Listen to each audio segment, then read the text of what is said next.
All right. So thanks for having me. As they said, the title of this talk is "Where Do We Aim? The State of Vulnerable Software Identification and Its Future."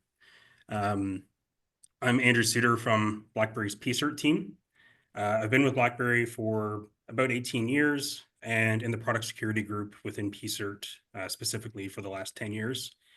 I participated in the first PSIRT and CVSS SIGs, and previously participated also with OWASP and ICASI before they rolled into the first PSIRT SIG. So I've been working with the AppSec side of things, both as a software producer and a consumer, in that, as with most products, there's some open source software, we'll say, in most applications. A couple caveats before we continue. This presentation is my own views, not necessarily BlackBerry's or any of the first SIGs or any other groups I'm a part of, like OWASP. And also a side note, I am just getting over a cold, so I apologize for any throat clearing or sniffling that occurs. I'll try to get to that mute button. So our agenda for today is talk about two of the main software identification schemes. I know there are more than that. We'll get to why I only picked those two. The most well-known vulnerability initiatives, and then discuss a little bit about software producers as being the authoritative source of information, which I think most people attending here today probably hold that view. And then how Mitre and NIST can play a role in pushing us forward to better identify vulnerable software and map those vulnerabilities. So the two main schemes that I want to talk about are CPE and PURL. CPE is kind of the grandfather. It's been around for quite a while. It's seen some level of adoption, particularly in vulnerability enrichment programs. It works well when you have a vendor and a product as your level of granularity, your product and version. There's a dictionary maintained to enumerate all of the known packages. That's maintained by NVD. This is a pro and a con, actually. The dictionary allows you to go and discover available packages. However, NIST/NVD is also a single point of failure. For downloading the dictionary, which I actually had issues with last week when I was trying to access their site, they had some issues. Additionally, they are the single point for updates, and those are currently being handled over email. CPE does have support for version ranges, which is helpful, so we don't have a list of 20, 30, 40, 50 CVEs going back for all time from a specific version. But it's not great at identifying things like distribution points or simply at this point being accurate. There's obviously some things missing due to the way it's being maintained and the difficulty in getting things updated there. PURL, on the other hand, is decentralized for the most part. There is obviously a group that's maintaining the standard, but in terms of what packages are available, there is no central repository for those. It is built with the distribution points in mind. It's very helpful for situations like a Linux maintainer who's rebundling something like curl or OpenSSL. They might be maintaining one of those versions long-term, applying patches to it. So the upstream's list of packages that are impacted may not be the same as the downstream redistributor. It works well for libraries in that case, as opposed to full products that may be closed source. Libraries that are distributed through places like GitHub, GitLab, Maven, those sorts of things are where it really shines and allows us to distinguish between all those different points. Unfortunately, it has seen rather low adoption. When I did a search of the CVE database for mentions of PURLs, I found two ever. So the uptake on it hasn't been great so far. Doesn't mean I'm saying that's a bad thing. I'm not here to advocate for one of these or the other. It does generally assume adoption of a package repository of some kind. They do have a couple package types that help mitigate this. There's SWID if you're using SWID tags, and generic, which is also available. On the note of SWID, I have specifically left it out because I've seen even less uptake and discussion around that. It may just be the part of the industry that I'm in, but SWID is kind of a third runner in this race right now. There is also potential for the list of impacted PURL URLs to absolutely explode. When we take into account a package that's very popular like OpenSSL or PURL, we might see the upstream, then we might see Red Hat, Debian, Alpine Linux, anywhere that gets redistributed that might have different information, backporting patches, things like that. That list of PURLs can get really, really big. PURL does also have some support for version ranges, but I'm not aware of any support for being able to say a range of package locations where it could be. So that's still one area where it could potentially explode. Both of them have some similar problems.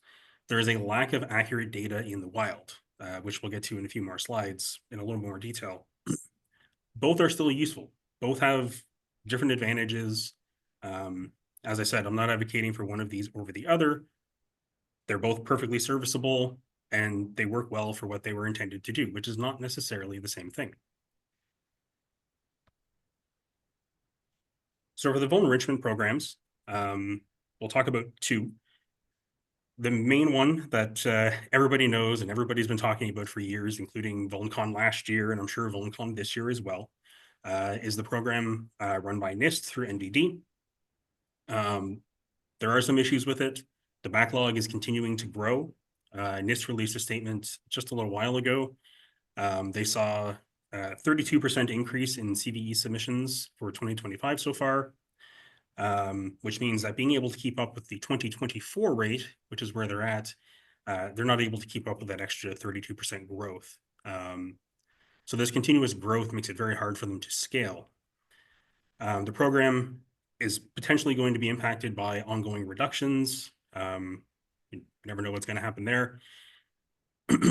Disputes regarding CVSS scores are fairly common. NIST will go rescore things, which has led to a lot of pushback from library maintainers. There's a specific example there. The CURL project has been very vocal in their criticism of NVD scoring. They have started to include data from the CISA ADP, which is the next one enrichment program we'll talk about. However, they're not including all of the CNA provided data. I've started to see some of that pop up, so maybe that's changing. But most of the data there is generated by NVD or CISA, which has varying levels of accuracy because they are a third party here. On to CISA. CISA is currently the only authorized data publisher for the CVE program. They're the initial one brought in. They have a specific scope that they have set in terms of which records they will enrich. Those need to score at least one of a technical impact of total, automatable, yes. Exploitation has to be proof of concept or active.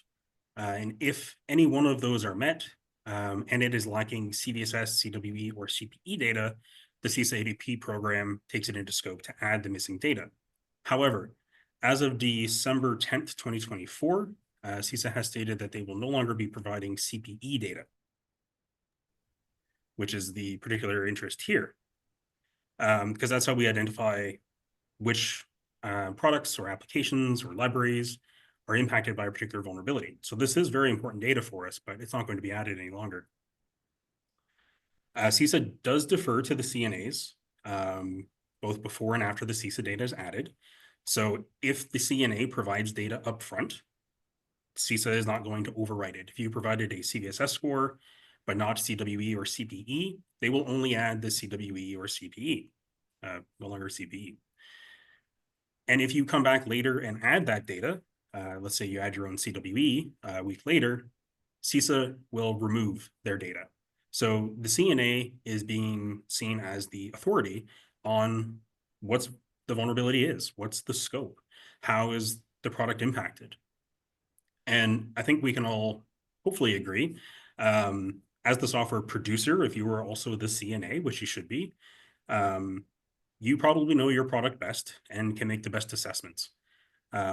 This kind of gets around a little bit of the pushback we see with NVD, where things are being rescored from an outside perspective and may not have all the information. CISA defers to the CNA, which I really like to see.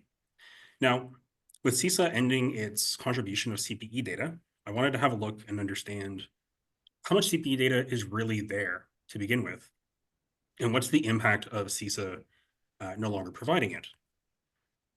So I took a look back to 2015, and we see that CPE data didn't really start getting contributed until around the 2020 mark.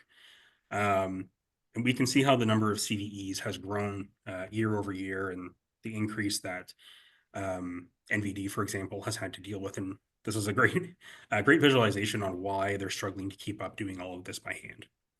Now, the lower two lines, the light blue, which is the middle line, and the orange, which is the bottom. I'm sorry if these aren't colorblind friendly. I didn't think of that till later.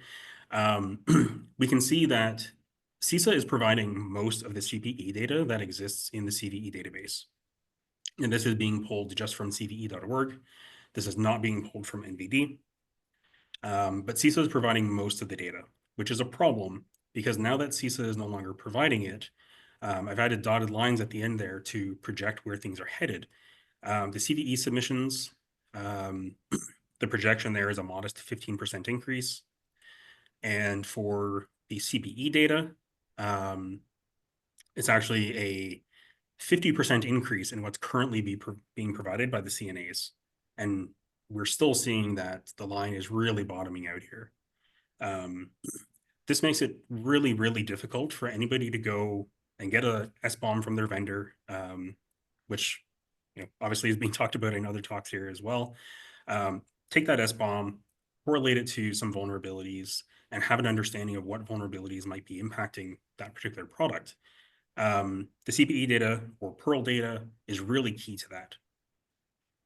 But we're not going to have the data unless somebody provides it. And as we're seeing, CISA has stopped providing it. NVD struggles to keep up. So what can we do to try to tackle this problem? The CNAs, which are typically the software producer, if you're a software producer and you're not a CNA, I encourage you to go take a look at becoming one. We have unique insight into our products and our software, particularly closed source products. We have access to the source code for our own applications. We can do that deep dive, have that good understanding of what the vulnerability is and how it works. That may not be available to somebody on the outside who only receives a binary version. As a result of that, we should really be the authoritative source, and CISA recognizes that in their ADP program. However, if we want to be that authoritative source of what's impacted and how it's impacted, we need to actually provide the data. If we don't provide it, somebody else through a vulnerability enrichment program may come along and do it for us, and we may not agree with what they've assessed or the ranges that they've specified.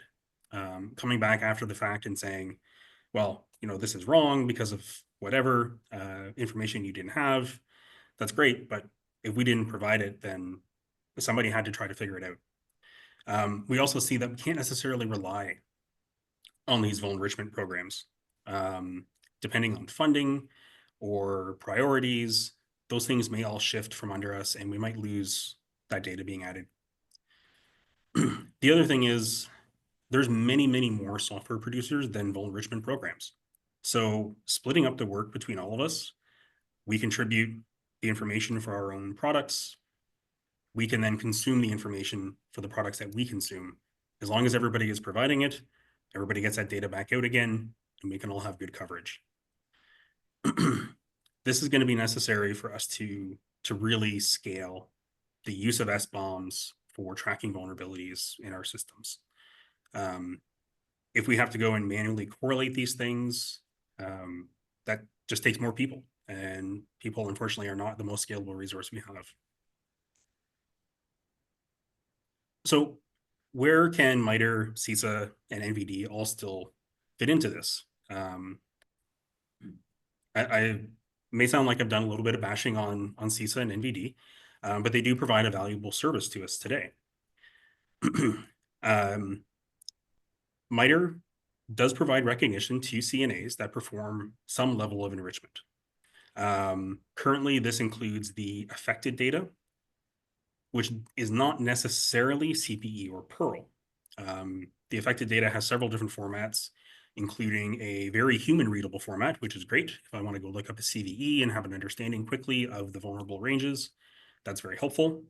However, the recognition doesn't extend to say specifically that you should be providing a machine-readable affected set of data. Adjusting this so that the recognition includes that will help encourage CNAs to provide the data so they can appear on the list with a gold star. Eventually, after a period of time of encouraging the behavior, it would be great to see that information actually become mandatory when submitting a CVE. CISA and NVD can still help to fill in gaps for high priority CVEs. CISA does a lot of work with their KEV list, looking at those things that are actively being exploited and are urgent. There's a lot of extra information that CISA and NVD would be able to provide without necessarily producing this CPE data for us, which we should be providing ourselves. NVD specifically, it would be great to see some delegation of the CPE dictionary to help spread out the maintenance. According to the NVD, they have added thousands of CPE entries per month, and they're receiving all of those updates over email. I'm not even aware of a form. Just here's the email address and send us an email for changes or additions to the database. Moving that into a form similar to how we work with the CVE database today. Most people probably use Vulnogram. And delegating the scope, also similar to the CNA program. If I'm a CNA, my scope covers BlackBerry's products. It would be great if I could make those updates to the CPE dictionary myself and remove that burden from the NVD.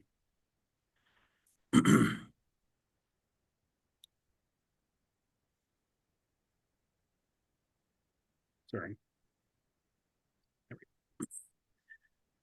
So just final thoughts. We need to spread the work, let everybody contribute, but that's going to require delegation.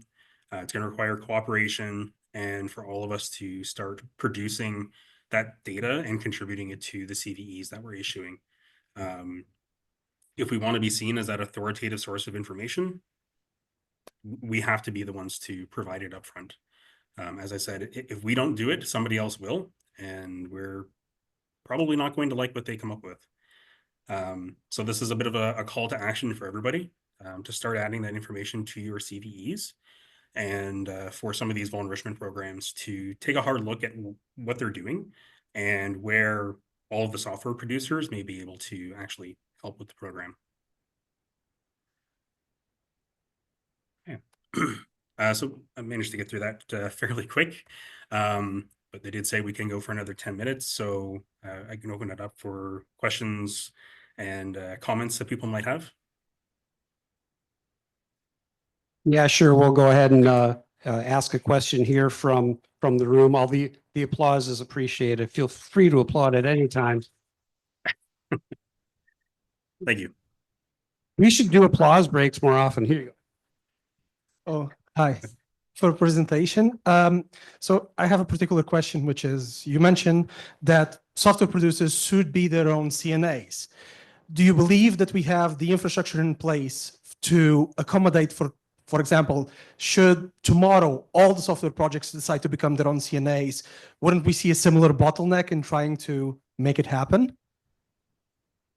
We might see a bottleneck in onboarding the producers to become CNAs. Absolutely. Once they become a CNA, though, there's really not much of a bottleneck. We're now submitting our CVEs to an API from cve.org. We're no longer relying on sending an email to Mitre with the details, having a back and forth. Somebody has to copy and paste it. The CNA is able to go do all that sort of thing directly through a tool such as Vulnogram.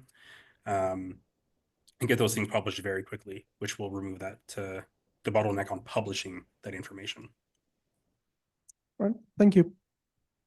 Okay, and we have a question that was submitted on Discord from Girish from Splunk.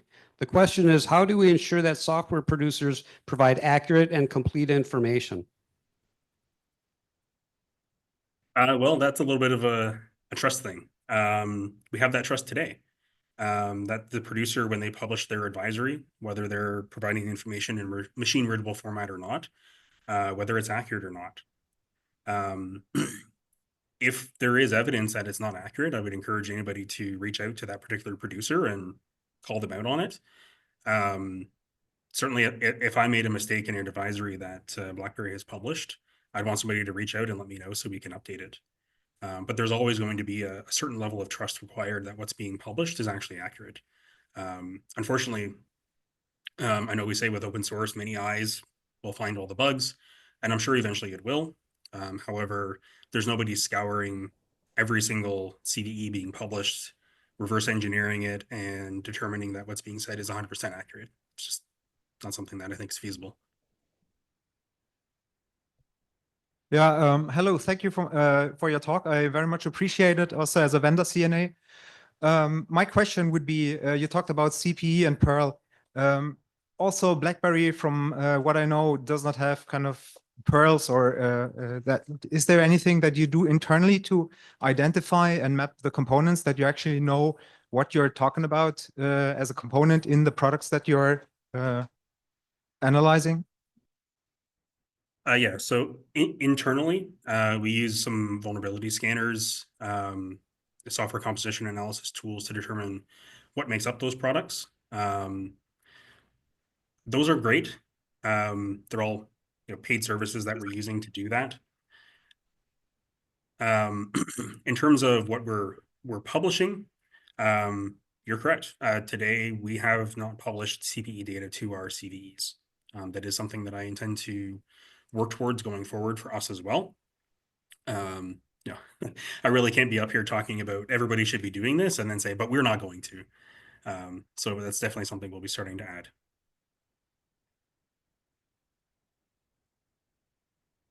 Sorry, does that cover the question there? Was that good? You got a thumbs up. He's going to hit you up on Discord afterwards. I got another question from the room.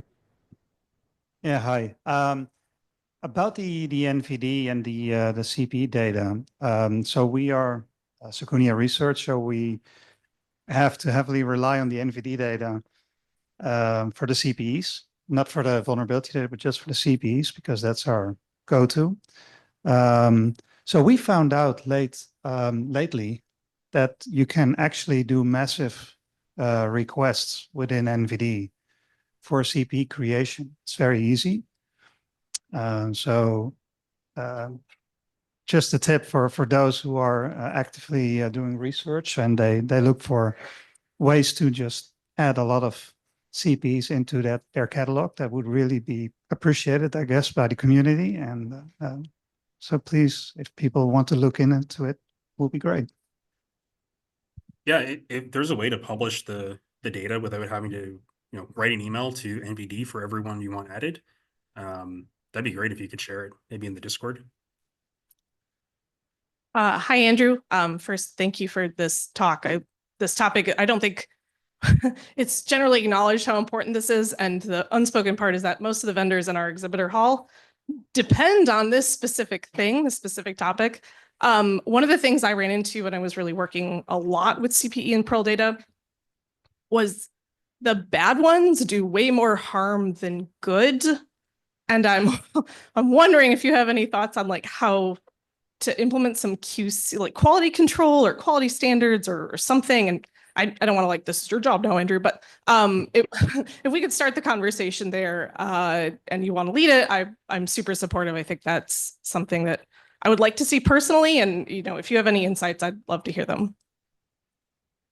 Yeah. Kind of like the question earlier, there's certainly an amount of trust that has to be put into whoever is publishing the CPE data, whether it's NVD, CISA, or the software producer. In terms of validating whether that data is accurate or not, it could even be as simple as reading the human readable text of their advisory and comparing that to what they published as CPE data. Maybe it does or does not line up.